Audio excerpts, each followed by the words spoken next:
1997 में एक आज़ादी कप फाइनल हुआ था लाहौर में। इंडिया ने 216 रन बनाए और पाकिस्तान ने वो 216 रन 27वें ओवर में पूरे कर दिए थे। इजाज अहमद ने 137 रन बनाए थे 27वें ओवर में और गावस्कर ने उस मैच के बाद कहा था कि आज रन कम पड़ गए, आज ये रन का कोई भी रिकॉर्ड होता, ये बड़ी से बड़ा रिकॉर्ड तोड़ देता। उस दिन अगर 350 का टारगेट होता तो शायद इजाज अहमद उस वक्त की सबसे बड़ी इनिंग खेलने का भी रिकॉर्ड बना जाता। हर खिलाड़ी का एक दिन होता है। इस टूर्नामेंट के पहले दिन जब इंडिया पाकिस्तान का मैच हुआ था ना, तो वो कोहली का दिन था। हम बुरा नहीं खेले थे, कोहली थोड़ा सा एक्स्ट्रा ऑर्डिनरी अच्छा खेल गया था, वरना हमने सबको लपेट दिया था। राहुल, रोहित, सूर्य कुमार यादव सब पवेलियन में चले गए थे, लेकिन बस कोहली साहब का दिन था, वो हमारी जान को अटक गए। कुछ ऐसे ही आज इंडिया के साथ हुआ है। एलेक्स हेल्स और जोस बटलर, आज उनका दिन था।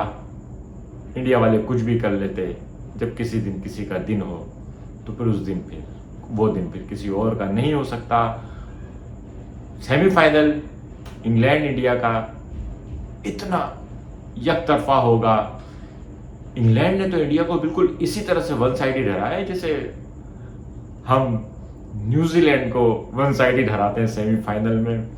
मैंने बताया था ना आपको कि न्यूजीलैंड के खिलाफ तो हमारा वजाहतुल्लाह वास्तवी जयसूर्या बन जाता है। कल देखा आपने कि कैसे बाबर और रिजवान धमाधम मार रहे थे। पूरे टूर्नामेंट में जिन पे तनकीद हो रही थी उन्होंने भी न्यूजीलैंड को लपेट दिया। तो आज एलेक्स हेल्स और जोस बटलर ने इंडिया को ऐसा लपेटा है कि पैक करके बैग बनाया है और इंडिया रवाना कर दिया है। आज का मैच किसी भी तरीके से इंडिया की फेवर में नहीं था। सबसे पहली बात तो ये कि इंडिया ने रन थोड़े कम बनाए, 4 विकेटें लेके कहाँ गए। रिलेटिवली अगर आप पांड्या की हिटिंग्स को छोड़ दें तो एक वक्त ऐसा आया था कि इंडिया की इतनी कोई खास विकेटें भी नहीं गिरी थी, लेकिन उसके बावजूद भी इंडिया 150 स्कोर करता हुआ नजर नहीं आ रहा था। क्यों?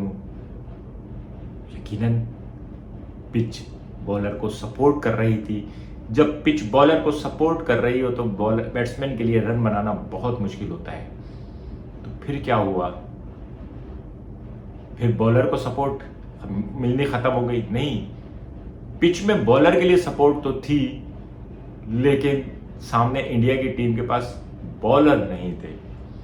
मैंने पहले दिन से आज तक ये बात बार बार रिपीट की है। परसों भी ये बात कही थी जब मैंने कहा था अपने व्लॉग में कि इंडिया हार जाएगा और इंग्लैंड फाइनल में जाएगा।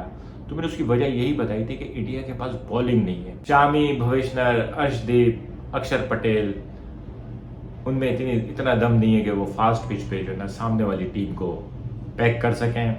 जिस पिच पे इंडिया की टीम एक भी खिलाड़ी आउट ना कर सकी, इसी तरह की पिचों पे हमारी टीम सामने वाली पूरी टीम को ऑल आउट कर देती है। आज इंडिया की इस कमी का, इस डेफिशिएंसी का बहुत बुरी तरह से एक्सपोजर हुआ। इंडिया वाले आईपीएल पे बहुत गर्व करते हैं, लेकिन आईपीएल ने इंडिया को जो कुछ दिया वो इंडिया के पास पहले से मौजूद था। हार्ड हिटर बैट्समैन, लंबी लंबी शाटें मारने वाले बैट्समैन, इस पर तो इंडिया हमेशा से, आईपीएल से पहले भी इंडिया के बैट्समैन, इंडिया की बैटिंग अच्छी थी। लेकिन इतने साल से आईपीएल कराने के बावजूद भी इंडिया लीथल किस्म का फास्ट बॉलर प्रोड्यूस नहीं कर सका। फास्ट बॉलिंग का डिपार्टमेंट इंडिया की कमजोरी है। इंडिया के पास कभी भी कोई बड़ा नाम वाला फास्ट बॉलर नहीं रहा। यहाँ तक कि कपिल देव भी अच्छा बॉलर था, लेकिन वो एक एग्रेसिव बहुत ज़्यादा फास्ट बॉलर नहीं था, वो मीडियम पेस फास्ट बॉलर था। और इंडिया की जो बॉलिंग में जो कुछ भी करिश्मा है, जो उनकी टीम में कमाल है, वो स्पिनर्स हैं। और इस पिच पे तो आपको पता है यहाँ तो स्पिनर का कोई काम ही नहीं है। यही वो जगह थी जहाँ पे इंडिया ट्रैप हो गया। फास्ट बॉलर काम के नहीं थे और स्पिनर के पिच काम की नहीं थी।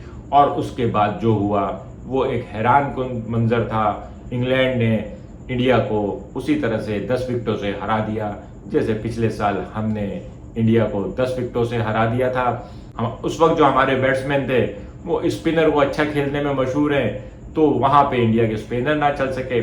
और आज पिच स्पिनर को सपोर्ट नहीं कर रही थी, फास्ट बॉलिंग थी नहीं, एलेक्स हेल्स और जॉस बटलर के बल्ले पे गेंद आती रही और बाउंड्री के पास जाती रही। अब आज इंडिया वाले हमें कहेंगे पाकिस्तानियों को पाकिस्तानी बड़े खुश हो रहे हैं, तो मेरा एक मासूमाना सा सवाल है, अगर हम कल हार जाते और आज आप जीत जाते, आपने कल से खुशियां मनानी शुरू कर दी थी। कल आप सुबह पाकिस्तान का जब मैच नहीं हुआ था तो इंडिया वालों ने खुशियां मनाना शुरू कर दी थी और कहना शुरू कर दिया था कि जी डिलीवरी आ रही है। जब हम पहला मैच इंडिया से हारे और जिम्बाब्वे से हारे तो उसके बाद तो इंडिया वालों ने कह दिया था कि बस अब पैक करो बैग। लेकिन शायद इंडिया ने साउथ अफ्रीका से हल्का खेल के सामने वालों को बता दिया था कि उनकी बैटिंग फास्ट बॉलिंग के खिलाफ वल्नरेबल है। आज वही हुआ। अगेन बज़ाहिर इनके सारे बैट्समैनों ने अच्छी बैटिंग की है, चाहे रोहित हो चाहे कोहली हो, लेकिन उस अच्छी बैटिंग में वो दम नहीं था। इंडिया की जो बॉलिंग है उसको कम से कम बोर्ड पे 200-220 रन चाहिए थे इस पिच के लिए, तब वो शायद डिफेंड कर सकते, लेकिन 160-170 का टारगेट इंडिया की बॉलिंग के बस की बात नहीं है। मैं दावे से तो नहीं कह सकता, लेकिन अगर यही 170 हमारी टीम ने बनाए होते तो हमारा विनिंग चांस 55 से 60% होता। अगर हम ये मैच हारते भी 20वें ओवर की चौथी 5वीं गेंद तक हम मैच लेके जाते, हम 130 रन का भी अगर हम 130 रन भी बनाए ना, तो हमारे बॉलर उस मैच को 20वें ओवर तक ले जाने में माहिर हैं। स्कोर डिफेंड करने में पाकिस्तानी बॉलर्स का कोई मुकाबला नहीं, दूर तक, बल्कि बहुत दूर तक। इसी वजह से तो हमारे पास रिकॉर्ड है दुनिया में सबसे ज़्यादा बार सामने वाली टीम को 20 ओवर में ऑल आउट करने का। यही वो फर्क है जो इंडिया में अभी तक इतना शानदार अरबों खरबों रुपए का आईपीएल कराने के बावजूद इंडिया इस चीज़ को कवर नहीं कर सका, फास्ट बॉलर प्रोड्यूस नहीं कर सका। अर्शदीप आ जाता है, ये खुशी से झूमने लगते हैं, लेकिन बहरहाल अर्शदीप किसी भी तरीके से बहुत शानदार फास्ट बॉलर नहीं है। इंडिया में इस तरह के बॉलर्स जो है ना, इनको चांस मिल जाता है। पाकिस्तान में तो आप यकीन करें इस तरह के बॉलर्स को पीएसएल में भी चांस नहीं मिले। हमारे यहाँ तो ऐसे ऐसे बॉलर्स को बेंच पे बिठाया गया कि शोएब अख्तर और वकार यूनुस भी जो है ना हमारे यहाँ बेंच की रौनक बने हैं, जो अगर शायद इंडिया के पास होते तो मीडिया वाले पता नहीं उसको क्या करते। इंडियन मीडिया ने इंडियन टीम को चढ़ा के रखा हुआ है, टीम इंडिया इंग्लिश स्टाइल, ये वो फलाना, उनकी जो हर चीज है ना, ये पैसे, ये आया वो गया। अगर हर चीज पैसों से होती तो उदय चोपड़ा इस वक्त शाहरुख खान से बड़ा हीरो होता। यश चोपड़ा का बेटा है, लेकिन फिल्मों में उसको कोई याद नहीं रखता। टैलेंट, स्किल बहुत बड़ी चीज है। ये हमारे बगैर मुफ्त हमारे खिलाड़ी जो हैं, जिनको इंडिया वाले बड़ा मतलब इल्ज़ाम देते हैं हम दुनिया में सबसे महंगा टूर्नामेंट कराते हैं, शोर मचाते रहें, हमारे पीएसएल को बुरा कहते रहें, अपने आईपीएल को शानदार कहते रहें। हम जा रहे हैं गरीब पीएसएल वाले फाइनल खेलने और अमीर आईपीएल वाले बैठ के स्टेडियम में वीआईपी इंक्लोजर में देखेंगे। भाई आप लोगों के पास आईपीएल है ना, आप लोगों की टीम आईपीएल है, आप लोगों की महंगी आईपीएल है, तो आप मैं ये दरख्वास्त होगी, इतना अमीर मुल्क है, इतनी बड़ी आईपीएल चला रहे हैं अरबों खरबों की, तो इनके खिलाड़ियों को सबसे ज्यादा महंगी वाली जो स्टेडियम में जो सीटें हो ना वो दिलाई जाए, वहां पे बैठ के ये गरीब पीएसएल वालों को खेलते देखें और इंजॉय करें। भले आप इंग्लैंड को सपोर्ट कर लीजिएगा, ऑस्ट्रेलिया के में हमारे अपने पाकिस्तानी भी तादाद में कम नहीं है।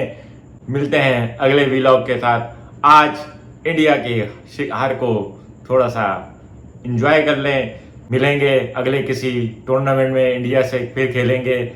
आप लोग अपने आईपीएल के साथ खुश रहें, हम अपने पीएसएल के साथ खुश रहेंगे। तो दोस्तों, चैनल सब्सक्राइब करें और बेल आइकॉन प्रेस करें और पाकिस्तान और इंग्लैंड के मैच के लिए दुआएं करें। मिलते हैं अगले किसी व्लॉग के साथ। शुक्रिया।